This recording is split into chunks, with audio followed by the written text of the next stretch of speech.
मानव भूगोल प्रकृति एवं विषय क्षेत्र। ये अकेला जो लेसन है ये 5 नंबर का पाठ है और इसके हम छोटे प्रश्न आपको अब करवा रहे हैं। इसको अच्छी प्रकार से इस वीडियो को अंत तक देखना। पहला क्वेश्चन है, ग्रिफिथ टेलर ने निम्नलिखित में से किन विचारों अवधारणाओं को लोकप्रिय बनाया। तो ग्रिफिथ टेलर जो थे वो ऑस्ट्रेलिया के थे, ये बता देता हूँ मैं आपको। इन्होंने नवनियतिवाद को आगे बढ़ाया था। इनकी जो विचारधारा थी वो नवनियतिवाद थी। यह विचारधारा निश्चयवादी विचारधारा और संभववादी विचारधारा के बीच की विचारधारा थी, नवनियतिवादी विचारधारा। ये प्रश्न बहुत ही इंपॉर्टेंट प्रश्न है। ये बोर्ड में कई बार आया हुआ है कि ग्रिफिथ टेलर ने कौन सी विचारधारा दी थी, कौन सी विचारधारा को लोकप्रिय बनाया। तो नवनियतिवाद विचारधारा को ग्रिफिथ टेलर ने लोकप्रिय बनाया। नेक्स्ट क्वेश्चन देखिए, निम्नलिखित में से कौन सा एक भौगोलिक सूचना का स्रोत नहीं है। तो चंद्रमा से चट्टानी पदार्थों के नमूने, जो चंद्रमा से चट्टानी पदार्थों के नमूने हैं, ये कोई भौगोलिक सूचना का स्रोत नहीं है। तो इसका सही उत्तर क्या आएगा बच्चों, चंद्रमा से चट्टानी पदार्थों के नमूने। अगला प्रश्न देखिए, निम्नलिखित में से कौन सा एक लोगों और पर्यावरण के बीच अन्योन्य क्रिया का एक सर्वाधिक महत्वपूर्ण कारक है। तो इनमें से कौन सा ऐसा कारक है जो लोगों और पर्यावरण के बीच में अन्योन्य क्रिया करवाने को बढ़ावा देता है। तो वो उत्तर आएगा आपका प्रौद्योगिकी, यानी कि प्रौद्योगिकी के द्वारा मानव पर्यावरण के बीच में अन्योन्य क्रिया कर सकता है। यदि प्रौद्योगिकी ऊंच है, प्रौद्योगिकी किसी देश के पास है, तो वो अपने पर्यावरण के साथ अन्योन्य क्रिया कर सकता है। और प्रौद्योगिकी के अभाव में हम पर्यावरण के साथ अन्योन्य क्रिया नहीं कर सकते। तो इसका सही उत्तर आएगा बी ऑप्शन, बिल्कुल सही है, प्रौद्योगिकी। अगला प्रश्न देखिए, अगला प्रश्न है, निम्नलिखित में से कौन सा एक मानव भूगोल का उपगमन नहीं है। तो मानव भूगोल का जो उपगमन नहीं है वो कौन सा नहीं है। तो मात्रात्मक क्रांति जो है वो मानव भूगोल का उपगमन नहीं है। क्षेत्रीय विभिन्नता, स्थानीय संगठन, अन्वेषण और वर्णन, ये मानव भूगोल के उपगमन है। तो बी ऑप्शन यानी कि मात्रात्मक क्रांति जो है ये मानव भूगोल का उपगमन नहीं है, ये इसका उत्तर आएगा। अगला प्रश्न देखिए, इनमें से कौन सा तत्व पर्यावरण का हिस्सा नहीं है, यानी कि पर्यावरण का कौन सा तत्व हिस्सा नहीं है। तो कृषि, जो एग्रीकल्चर है वो पर्यावरण का हिस्सा नहीं है, जबकि जलवायु, धरातल, पानी, ये सभी पर्यावरण की देन है, पर्यावरण के हिस्से हैं। तो इसका सही उत्तर क्या जाएगा बच्चों, कृषि, सी ऑप्शन बिल्कुल राइट है। अगला प्रश्न देखिए, ज्योग्राफिया जर्नलिस सामान्य भूगोल किसने लिखी थी। तो ज्योग्राफिया जर्नलिस यानी कि सामान्य भूगोल किसने लिखी थी बच्चों, बर्नार्ड वेरेनियस ने, बर्नार्ड वेरेनियस ने लिखी थी। तो इसका ए ऑप्शन बिल्कुल सही है, बर्नार्ड वेरेनियस ने क्या लिखी थी, ज्योग्राफिया जर्नलिस सामान्य भूगोल लिखी थी। अगला प्रश्न देखिए, निम्नलिखित कथनों में से कौन सा एक भूगोल का वर्णन नहीं करता। तो भूगोल का कौन सा वर्णन नहीं करता, ये कथन देखिए तो प्रासंगिक नहीं है। तो इसका डी ऑप्शन बिल्कुल सही आ जाएगा, प्रौद्योगिकी के विकास के फलस्वरूप आधुनिक प्रासंगिक नहीं है। अगला प्रश्न देखिए, अगला प्रश्न है, नवनियतिवाद का प्रतिपादन किसने किया था। तो नवनियतिवाद का जो प्रतिपादन था वो ग्रिफिथ टेलर ने किया था। किसने किया था, ग्रिफिथ टेलर ने। ये ऑस्ट्रेलिया के भूगोलवेत्ता थे।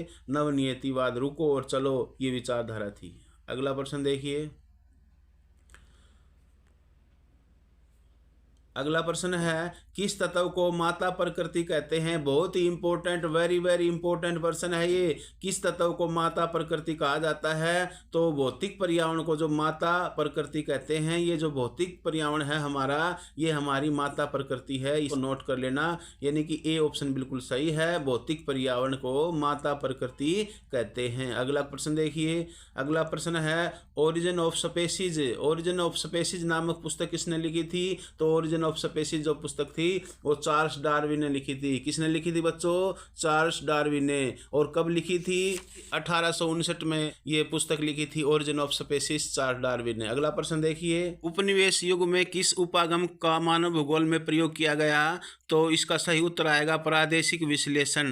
प्रादेशिक जो विश्लेषण था उसका उपनिवेशिक युग में उपागम के रूप में प्रयोग किया गया था। अगला प्रश्न देखिए, अगला प्रश्न है, किताब अल हिंद नामक ग्रंथ किसने लिखा।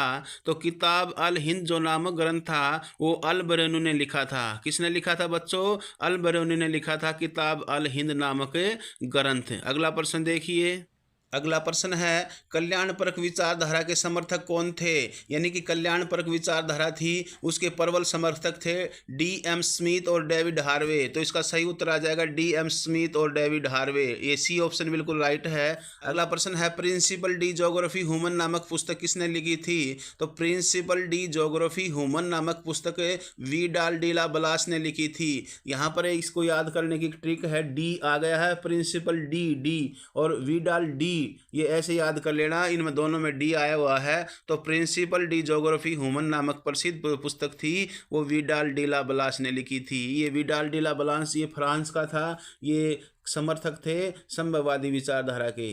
अगला प्रश्न है, मानव भूगोल का उद्भव कब भौगोलिक अध्ययन के रूप में एक विशेष शाखा के रूप में हुआ था? तो मानव भूगोल का उद्भव एक भौगोलिक अध्ययन के रूप में एक विशेष शाखा के रूप में हुआ था, उद्भव हुआ था 19वीं शताब्दी के उत्तरार्ध में। 19वीं शताब्दी के उत्तरार्ध में मानव भूगोल का उद्भव एक भौगोलिक अध्ययन की विशेष शाखा के रूप में हुआ था। तो डी ऑप्शन इसका बिल्कुल सही है। अगला प्रश्न देखिए, अगला प्रश्न है, निम्नलिखित में से कौन सा मानव भूगोल का उपक्षेत्र नहीं है? यानी कि मानव भूगोल का उपक्षेत्र कौन सा नहीं है? भौतिक भूगोल नहीं है। कौन सा नहीं है? भौतिक भूगोल।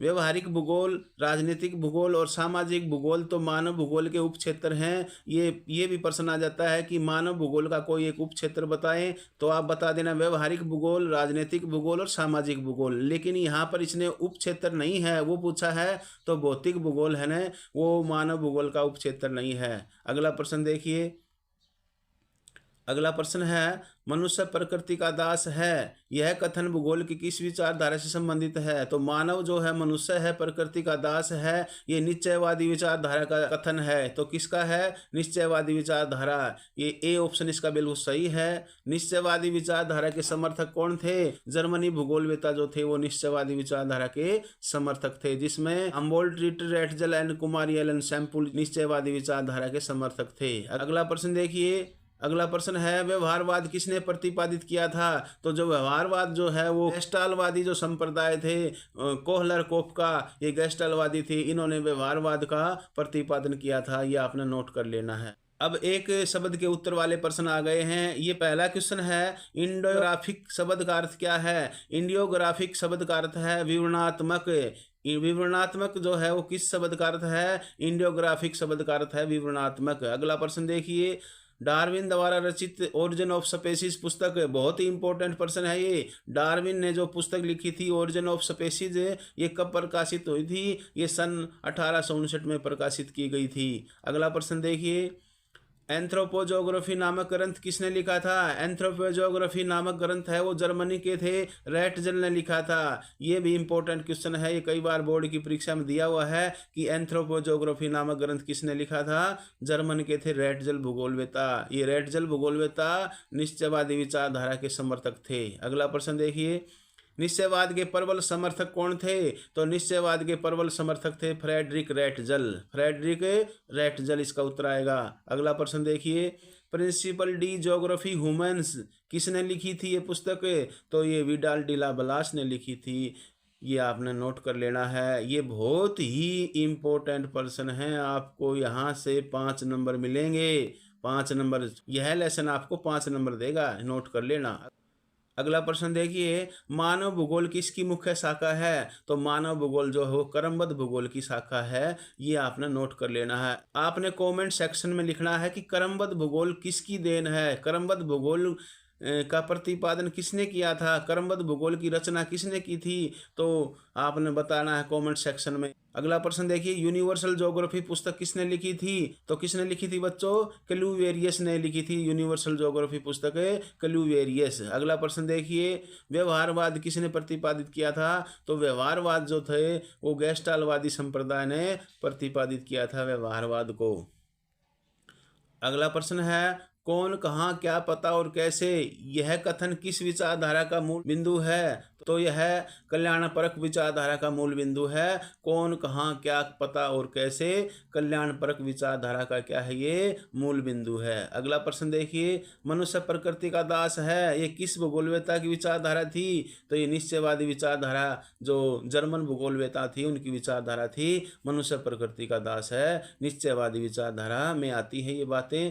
अगला प्रश्न देखिए, आधुनिक मानव भूगोल का जनक अथवा संस्थापक किसे कहा जाता है? तो आधुनिक मानव भूगोल का जनक अथवा संस्थापक फ्रेडरिक रैटजल को कहा जाता है। ये जर्मन के थे रैटजल। अगला प्रश्न देखिए, मानव भूगोल के दो उप क्षेत्रों के नाम बताएं। तो मानव भूगोल के दो उप क्षेत्र आप लिख देना, विपणन भूगोल, उद्योग भूगोल, कृषि भूगोल, आप लिख देना ग्रामीण भूगोल, नगरीय भूगोल, इस प्रकार आप लिख सकते हो। तो आप कोई भी दो उप क्षेत्रों के नाम लिखने हैं तो विपणन भूगोल लिख देना और उद्योग भूगोल लिख देना, आर्थिक भूगोल लिख सकते हो। इस प्रकार ये मानव भूगोल के उप क्षेत्र हैं। अगला प्रश्न देखिए, 1930 से 1950 के युग में मानव भूगोल में कौन से उपागम प्रयोग किए गए थे? तो 1930 और 1950 के बीच का जो युग था उसमें क्षेत्रीय विभिन्नता और स्थानिक संगठन जो थे उसमें क्या किया गया था, उसके उपागम प्रयोग किए गए थे। ये आपने नोट कर लेना है। अगला प्रश्न देखिए, रैटजल कहाँ के भूगोलवेत्ता थे? रैटजल जर्मनी के भूगोलवेत्ता थे। कहाँ के थे बच्चों? जर्मनी के। ये हमारा आज का पाठ था।